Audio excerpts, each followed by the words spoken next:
ಗುರು ನಾಳೆಯಿಂದ ಶುರುವಾಗ್ತಾ ಇದೆ world test championship grand finale between south Africa and Australia. ಎಲ್ಲಿ lord home of cricket ಅಂತ ಮಾತಾಡ್ತೀವಲ್ಲ ಅಲ್ಲಿ.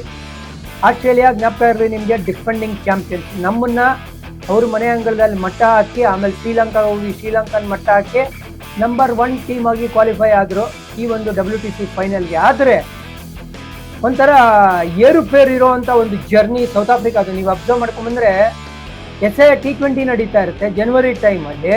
ನ್ಯೂಜಿಲೆಂಡಲ್ಲಿ ಟೆಸ್ಟ್ ಆಡಬೇಕಾಗಿರುತ್ತೆ. ಆಲ್ಮೋಸ್ಟ್ ನಿಮ್ಗೇನು ಸೆಕೆಂಡ್ ಸ್ಟ್ರಿಂಗ್ ಟೀಮ್ನ ಕಳಿಸ್ತಾರೆ, ಅಲ್ಲಿ ಸೋತ್ಕೊಂಡ್ಬಂದ್ಬಿಡ್ತಾರೆ.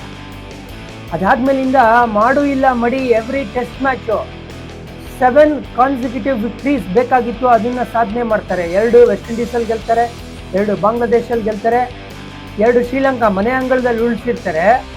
7ನೇ ಪಂದ್ಯ ಮೋಸ್ಟ್ ಇಂಪಾರ್ಟೆಂಟ್ ಪಂದ್ಯ ವಿರುದ್ಧ ಪಾಕಿಸ್ತಾನ ವಿರುದ್ಧ ಮನೆ ಅಂಗಳದಲ್ಲಿ ಸೆಂಚುರಿಯನ್ನಲ್ಲಿ ಗುರು ಹೈ ಡ್ರಾಮಾ ಫುಲ್ ಡಾಮಿನೇಟ್ ಮಾಡಿರ್ತಾರೆ. ಈಸಿಯಾಗಿ ಗೆಲ್ತಾರೆ ಸೌತ್ ಆಫ್ರಿಕಾ ಅನ್ಕೊಂಡಿದ್ದಾಗ 148 ಚೇಸ್ ಮಾಡಬೇಕು ಸೆಕೆಂಡ್ ಇನ್ನಿಂಗ್ಸಲ್ಲಿ, 99 ಫಾರ್ 8. ಆಮೇಲೆ 51 run partnership between Kagiso Rabada and Marco Jansen. ಇದು ಎನ್ಶ್ಯೂರ್ ಮಾಡುತ್ತೆ ವಿಕ್ಟ್ರಿನ, ಆಮೇಲೆ ಸೀಲ್ ಮಾಡುತ್ತೆ ಫೈನಲಲ್ಲಿ ಒಂದು ಪ್ಲೇಸ್ನ. ಅದಾದಮೇಲೆ ನೆಕ್ಸ್ಟ್ ಗೇಮಲ್ಲೂ ಕೂಡ 10 ವಿಕೆಟ್ಸ್ ವಿಕ್ಟ್ರಿನ ಪಡ್ಕೊಳ್ತಾರೆ. ಒಂಥರ full of drama, but again deserving finalist ಆಗಿ ಬಂದಿರೋದು ಸೌತ್ ಆಫ್ರಿಕಾ.